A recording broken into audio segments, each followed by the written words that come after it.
Okay, so my husband and I have been married for 13 years. We have 2 kids, and we have grown and learned a lot together in our relationship. I am usually really proud of what we have learned and how far we have come, as we have both really worked on self and relationship improvement over the years. However, something my husband said yesterday really threw me off, and I'm having a hard time shaking the experience.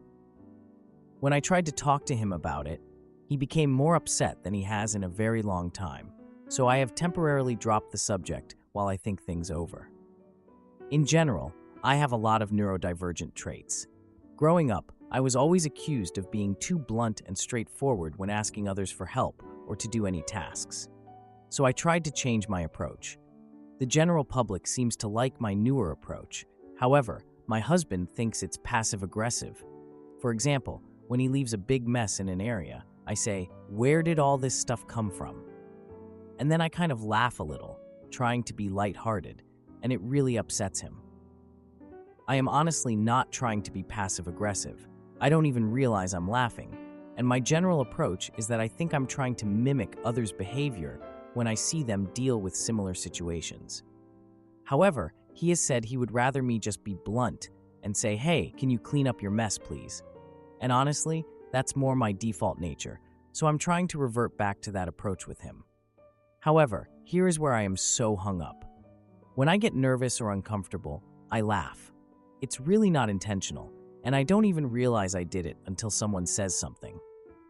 My husband really thinks the laugh is my super passive-aggressive cherry on top, as though I am intentionally doing it just to mock him.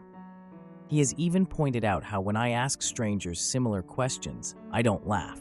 Just to add though, I do laugh with strangers in different situations. I've tried to explain to him that I think I only laugh because I get anxious and nervous and want to make sure I am perceived as being somewhat lax, playful, and lighthearted with the request. I've done it my whole life when I've been in a nervous or uncomfortable situation, and I think it's kind of like a neurodivergent tic or stimulus type response. My mom has also done it her entire life, so at minimum, I think it's at least genetic. It's kind of weird how it comes out. Sometimes, especially if it's with a stranger or somewhere I am really uncomfortable or have stage fright emotions, I more kind of chortle, kind of a quiet cough laugh. And when I'm approaching a subject that I am afraid might cause confrontation, it's more of a nervous giggle or playful laugh. Growing up, it would cause issues because whenever I argued or had a disagreement with someone, I would giggle, or if I ever had any form of confrontation or was put in an awkward situation, I would laugh in some form, even when it was inappropriate, like talking about loss. Well, I guess here is where I have an issue. My husband and I have both grown a lot and are generally really good at communicating. We have learned to change and adapt certain negative traits and behaviors, as well as learned how to understand each other's quirks. We have always had mutual understanding, and we both give and take to find the best form of communication. We have grown and blossomed. My husband just can't get over the laugh, though. Yesterday, we had a situation where he said I was being passive-aggressive in my request. I saw his perspective and understood how I could have come across that way, so I apologized and agreed to really work on the way I ask questions and my tone. However, I reminded him that I really can't help the laugh part and to please just ignore that if it bothers him, since I don't even realize I laugh until he mentions it. Then he went off on me. He yelled and kind of freaked out more than he has in a long time, to the point where he never really calmed down, and we eventually just agreed to let it go.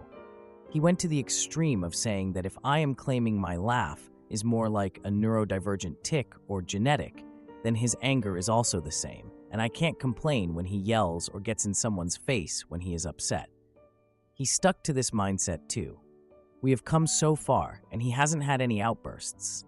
We have been able to talk and work through every other issue for years with great communication, so I am shocked he is so hung up on me changing this trait. He is essentially telling me it's learned behavior and something I can help and need to stop, that it's all in my head, and if I don't agree to work on stopping it, then he has every right to regress however he wants and behave however he wants, and just say it's genetic or a nervous tic as an excuse. To me, these examples are polar opposites.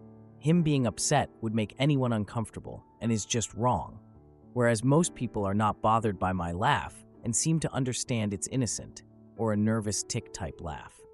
I have asked him to try to just get used to the laugh or ignore it, and he says I am being hypocritical because I asked him to change his angry ways, and he won't stand for that since I have asked him to change certain traits of his, like anger. Am I somehow in the wrong? Should I try to change my laugh that I don't even realize I'm doing? Is saying it's a tick a cop-out or excuse?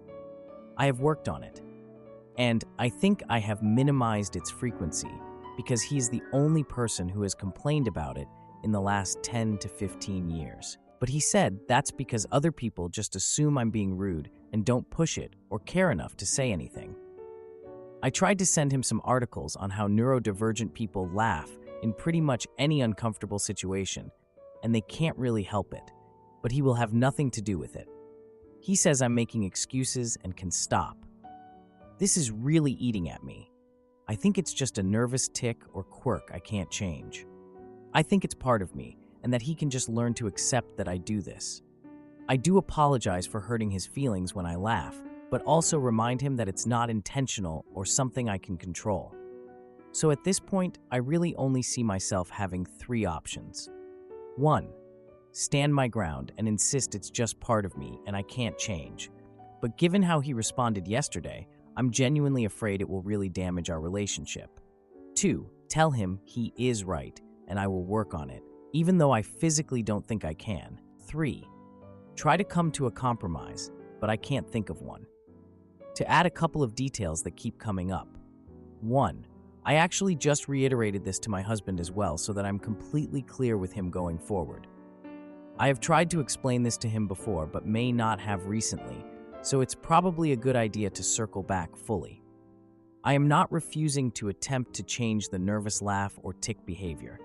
I've actually been trying my entire life to work on it, but since it's such a quick, short giggle, I usually don't realize I have done it unless someone says something. I haven't improved too much. I have significantly lessened the behavior, especially in situations I can predict might be uncomfortable, like prior to confrontations, funerals, and so on, when I can prepare and tell myself not to laugh. So it mostly only happens when I am thrown off guard these days. I am also willing to work on it more. What frustrates me, though, is that I have readily agreed to work on the verbiage and tone. I have recognized how that can come across as passive-aggressive and even agreed with him, and I am trying very hard to change that, and I know I can. I feel like I have been trying to change the laugh for as long as I can remember, but I haven't had much success. So I feel like my husband should also be able to recognize I am trying, and he should also work on accepting the laugh as part of me. But he absolutely refuses. He says he doesn't need to change or accept me at all in this situation, and that it's all on me to correct. I wish I could try my best to improve the laugh and have him try his best to accept me for who I am with the tick, especially if I can diminish the other behavior. I think I can maybe lessen the frequency more, but I don't know if I can change the laugh when it happens. 2. My husband used to have very poor anger management. However, he went to over 2 years of specialized counseling and drastically changed. He hasn't had any major outbursts since, and it's been over 6 or 7 years since a major outburst, and we have been able to calmly talk and work through every disagreement since. So he is essentially threatening to intentionally regress to previous behavior if I don't stop the nervous tick or laugh. Now, for a few comments before the update. Comment 1. Your husband is out of line here. And okay, I'm getting on my soapbox for 1 minute. This probably isn't genetic. It's more likely something you learned from your mom than something in your genes. I should note my perspective here. I have the double bind, where I both do this and get annoyed when people around me do it. I control that annoyance as much as I can, because I know it doesn't mean what my brain tries to tell me it means. But I do understand the annoyance being there. My experience has been that it's something I could minimize, but not eliminate, on both sides. That doesn't mean your husband should get to freely yell at you if you decide you don't want to work on it. The equivalent here would be giving him a little grace when something snarky occasionally slips out before he could catch himself, not letting him scream at you and get in your face.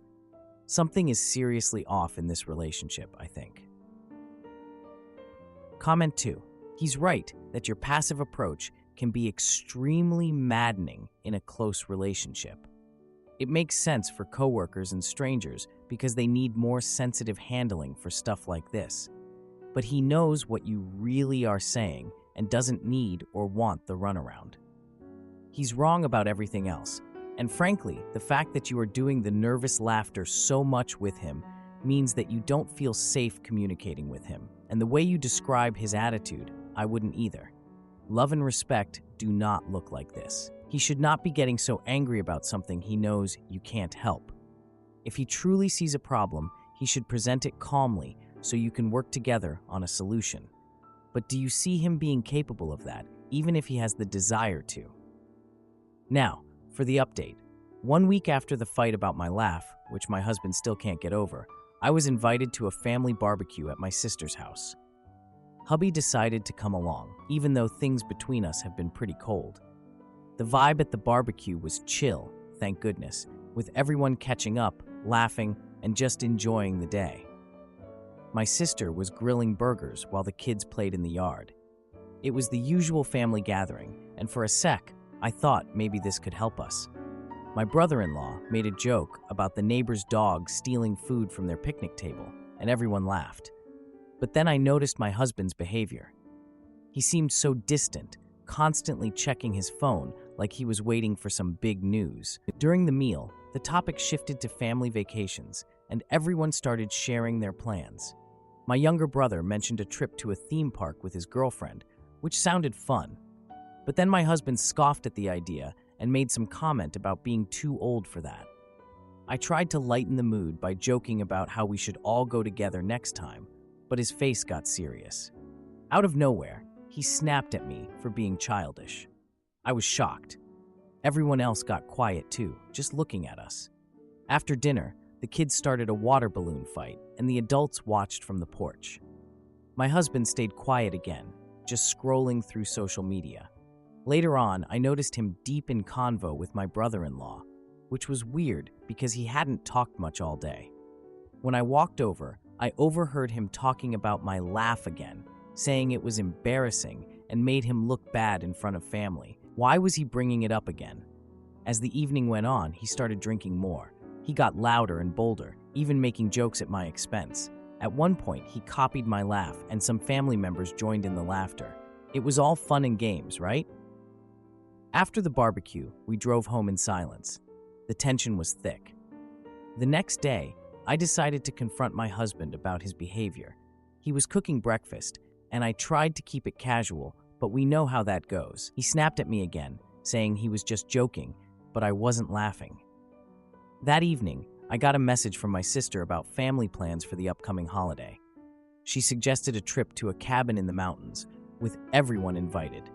It sounded nice, and I decided to go, just to escape the tension at home. I even secretly made plans to invite a close friend who would have my back. As the trip got closer, my husband acted like nothing was wrong, which was kinda creepy. On the day of the trip, I packed my bags, determined to enjoy myself for once. He couldn't believe I would go without him, like he had some right to be there. I just told him I needed some space and left. When I got back home, I calmly laid out my boundaries with him. The convo escalated, and before I knew it, we were in a heated argument. He tried to justify his actions, but I refused to back down. To wrap it up, he stormed out, and I stood my ground. Thank you for reading. Aita, for confronting my boyfriend about his lack of empathy and finding out he's been hanging out with another woman. E.T. for confronting my boyfriend about his lack of empathy and suspected cheating. I am a 33-year-old female, and I have been with my boyfriend, who is a 32-year-old male, going on 3 years. There have been many occasions where I felt like he not only lacked empathy, but was just cruel, cold. He's made remarks before about how he would leave our cats behind if we ever had a fire or other disaster at our home in our building.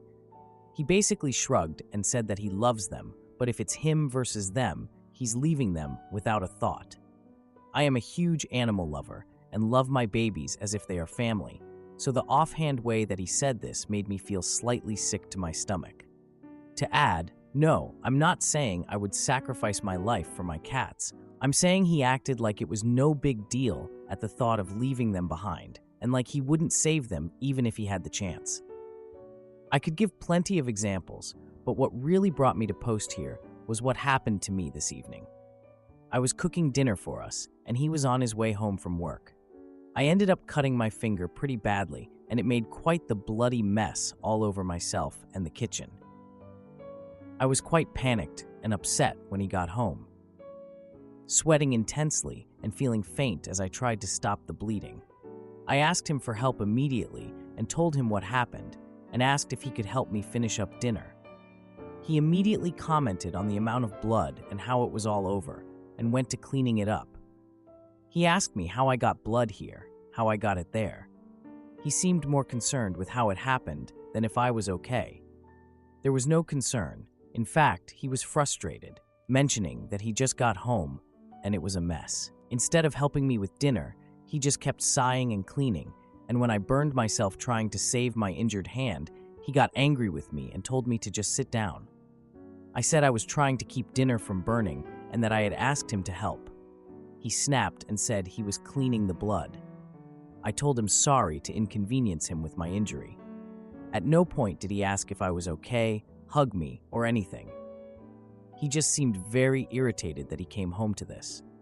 Then he tried to say that the blood was triggering him, and I told him more than once that I would take care of it. He ended up stopping cleaning up while I finished dinner in silence. We sat down to eat, and he apologized for getting so frustrated, saying he knows he needs to be more empathetic. I've never felt so terrible for being hurt in my life. This is typically how he reacts to any situation that requires patience and empathy from him, but this was pretty bad. His apologies feel forced, like he knows he should feel bad but really doesn't, so he apologizes anyway and tries to just sweep it under the rug. I'm starting to wonder if he just lacks empathy in general, as I'm seeing things like this from him more and more as time goes on. I don't even know if he loves me, honestly. Now, for a few comments before the update. Comment 1. I've learned the hard way that empathy is the most important quality to have in a partner. It literally affects every aspect of your relationship. Not to mention if you decide to have children with him. The fact that he would say that about the cats is weird. Why would he even want to talk about that? Very alarming. The cutting thing is also alarming. My husband has high empathy, and he's the most amazing human I know. I feel so loved, and he treats me so well. If I hurt myself slightly in the kitchen, he comes literally running and is so concerned. I think it's sweet, but more importantly, it makes sense that he is like that, because his empathy makes everything about our relationship better. He is a complete contrast to the toxic men I dated before him, all of whom had low empathy. Life is so much more secure and easy with a partner who genuinely cares. I think his lack of empathy is a huge red flag you shouldn't ignore. Worst case, he's a literal psycho. Best case, he's a very uncaring partner. At the very least, do not have children with him. His genetics are scary, and it would be a nightmare to be vulnerable and pregnant with a low empathy partner. Comment 2. I'd like to first point out that just because someone lacks empathy doesn't mean they're a lunatic or serial unalived or a monster or whatever. Plenty of people lack empathy and act and react accordingly to the situation as they should, even if they feel otherwise. There are many normal, average, everyday boring people who lack empathy. That being said, perhaps your boyfriend could benefit from therapy where someone can help him through situations that require empathy, and he can learn the appropriate reactions and actions. Or couples therapy, so that you can explain these situations from your perspective and what you would like from him if those situations happen. Side note, I completely understand the cat versus self. If it were between my life or my cat's lives, I would always choose my own due to self-preservation, no matter how much it would hurt to make that decision. Now, for the update. 2 days after my boyfriend had that whole finger thing, he texted me asking if we could talk. I really wasn't feeling it because I was still trying to figure out what the heck I was dealing with. but I also knew I couldn't just ignore it. We decided to meet at this diner where we had our first date, thinking it would help clear things up. Spoiler alert, it didn't. So I get to the diner first and grab a booth. I order a coffee and just sit there staring into space, wondering how this guy could be such a jerk and still think we were okay. He finally shows up late, looking all flustered and distracted. Not really a great sign, but whatever. He plops down across from me and immediately starts talking about work. Like, dude, can we please talk about the big issue here? I try steering the conversation back to us, but he keeps dodging it and making jokes about his coworkers. It's like he's trying to distract me on purpose, and honestly, it's working. I'm getting more and more frustrated. I finally just blurt out that we need to talk about what happened with my finger. He brushes it off like it's no big deal, claiming I was overreacting and he was just trying to help. I push back and explain that I was bleeding everywhere and needed support during a really stressful moment. He just sighs and rolls his eyes at me, saying I should just toughen up. That's when it all goes downhill. Our voices get louder, and I'm pretty sure people are staring at us. Then this staff member from the diner comes over and asks if everything's okay. Like, hello? Can you see we're having a huge fight? My boyfriend just laughs it off and says we're fine, while I stand there feeling totally embarrassed. After we leave the diner, I suggest we take a walk to cool off, but he interrupts me saying I'm being too dramatic and he's just tired of my constant complaints.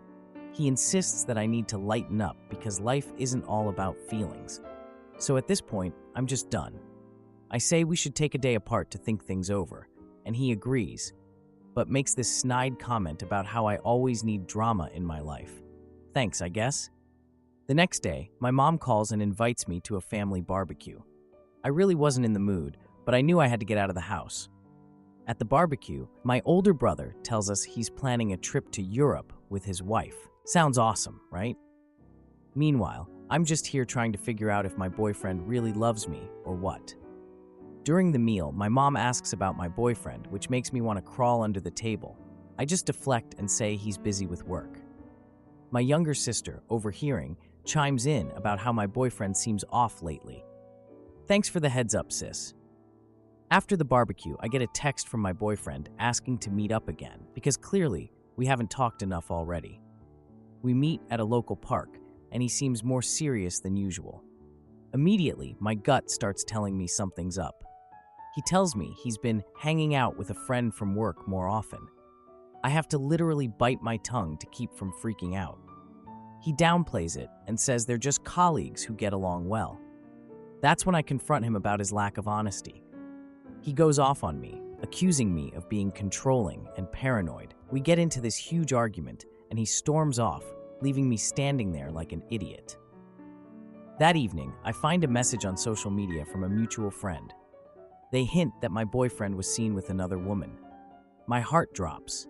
I know I have to confront him again because things are about to change a lot.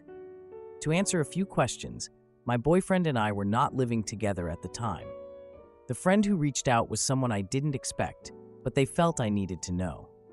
My boyfriend's work schedule was quite flexible, allowing for after-hours meetups, which I later found out were misused.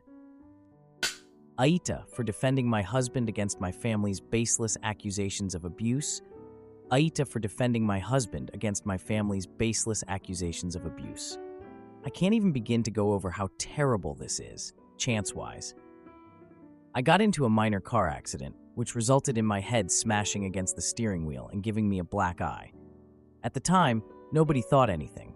Well, no, I shouldn't say that. Apparently, my sister and aunt both thought something, but didn't say anything. Anyways, it healed. Then 8 months later, I was mugged and attacked by 2 women and a man. I was beaten pretty badly, including a black eye and a broken nose. My husband was the one who basically saved me. He ran out, and they immediately ran away. The police never caught them, to this day. But this set off an insane wave of suspicion towards my husband. Literally, the moment I was in the hospital and my aunt and mom saw me, they apparently both talked to each other and agreed it had to have been my husband. The chances that I just randomly got 2 black eyes in 1 year were just too low. They immediately pushed him aside and confronted me, saying that they knew I was in trouble with him, that they wanted me to go live with them. I kept on telling them, no, what happened happened. My husband did not do any of this. The worst part was that my husband was in earshot. I told them to please stop harassing me about this and that it is not true. My sister and aunt said that they thought something was up the first time when I had the black eye.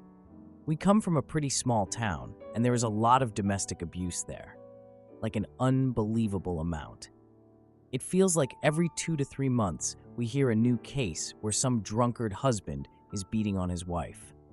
And the wives deny it and defend their husbands most of the time. They only tell the world in the aftermath, but in the aftermath's aftermath, suddenly, oh, my husband wouldn't do that, and they all act like it's all good. So I get why my family is acting this way. Don't get me wrong, it's been 2 weeks. My family still thinks my husband did all that. They keep trying to reach out to me, saying how I need to stop lying to myself for his sake, that it's fine and I can talk to them. It sucks because damn, I get it. The chances of me getting these injuries are very low. But my husband is such a sweet guy, and it pains me to see him be seen that way. For one, in a fight, I would absolutely win, not the other way around. And two, he wouldn't ever put a hand on me or anyone in the first place. I tried to get camera footage from local businesses of the initial car crash. Nothing. Same for the mugging. I contacted multiple businesses nearby. None of them had camera footage that would have shown anything. I keep hoping that maybe the police will catch those people who mugged us, but it's been 2 weeks now and nothing. What do I do? My husband went from being beloved by my family to being seen as this monster. I just can't stand it. We used to have so many family events with him, and everybody loved him. The idea of them viewing him this way, even if they are proven wrong, it's still going to be awful. Now, for a few comments before the update. Comment 1. One of my sons required casts on both his legs about a year ago while he was an infant. When he was 10 months old, with giant bulky casts on both legs, he started walking. The Frankenstein walk was an impressive feat, but it was not easy. He usually had black eyes and facial scratches. Those marks, paired with the 2 casted legs, made him look terribly abused. I talked to the orthopedic doctor, and he laughed. Tell them you would not be dumb enough to break both his legs. He then gave me a stack of his business cards to hand out to people who raised concerns. No, my story does not help you or your husband, but maybe a smile will lighten your day. At least people care. Comment 2. I'm wondering why you need camera footage of your fender bender when your damaged fender should have been plenty of evidence that you were in a car wreck. I assume photos were taken of the damage for insurance purposes and a claim was filed. The mugging. Was there no police report? No descriptions taken of the suspects? From the sound of it, you were out in public and near multiple places of business. No one witnessed anything besides your husband? Where did he run out from? Were there no similar incidents before or after your run-in with this group that might lend credibility to this story? Now, for the update. A couple of days after my last post, my family set up a dinner to talk about everything more. I had a feeling this was going to be one of those classic family sit-downs where things could get really sensitive, so I wasn't exactly looking forward to it. It took place at my parents' house, where they set the table with my mom's best china. You know the kind. The ones that are so fancy you only get to use them once every 5 years? Yeah, those. Anyway, we all sat down and the vibe was, let's just say, not great. My mom immediately served her famous lasagna, which I usually love, but it was hard to enjoy anything with the air so thick. My dad kicked things off by bringing up the concerns about my husband again. My brother jumped in, saying I should think about a separation for my own safety. I mean, come on. My husband, despite everything, had been really great during my recovery. I defended him, saying he was such a good man and had been super supportive. But my sister wasn't having it. She insisted I was being naive, bringing up some recent news story about domestic abuse. Like, thanks for the reminder, sis. Then my parents started sharing their own experiences with hurtful relationships, trying to relate. Not the time, guys. Not the time. The dinner pretty much ended when I stood up in frustration and left the table. I just needed space from my family, so I spent the night at my childhood friend's house. The The next morning, I got a call from my husband. He sounded upset and explained that he'd heard rumors about his character from some mutual acquaintances in our town.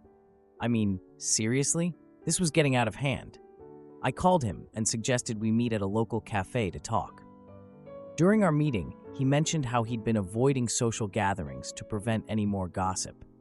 That's just so not him. I then suggested we host a dinner to clear the air with my family. He agreed, but honestly, the idea felt overwhelming. I spent the week preparing, decorating the dining room with flowers, and setting up a menu that included all of his favorite dishes. It took a lot, but I really hoped it would help. On the night of the dinner, my family arrived, and the vibe was just so awkward. It was like walking into a room filled with invisible tension. Everyone exchanged forced pleasantries, and my husband tried to engage them with jokes, but honestly, they just stayed distant and cold.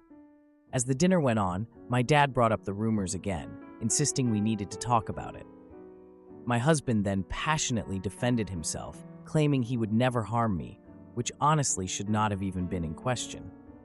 My mom interrupted, saying that was proof of manipulation, and things just escalated from there.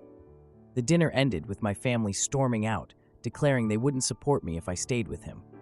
Well, thanks for that. In the days that followed, I noticed my husband was being distant. He just wasn't as engaging as he used to be. One evening, I found out he'd been sleeping on the couch instead of our bedroom. When I confronted him, he admitted he was tired of fighting for a relationship that seemed doomed. That hit hard. A week later, I came home to find a letter from him saying he needed space to think. A few days later, I ran into a neighbor who mentioned seeing my husband at a bar with an old friend. I felt like my life was just falling apart. To answer a few questions, my husband and I were married for 4 years before this happened. He has no history of violence or abuse. This situation has deeply affected both of us. If you like this video, you'll probably like these too. Also, while you're here, please consider subscribing. It's your support that keeps this channel alive and allows me to make better and longer videos. Have a great day.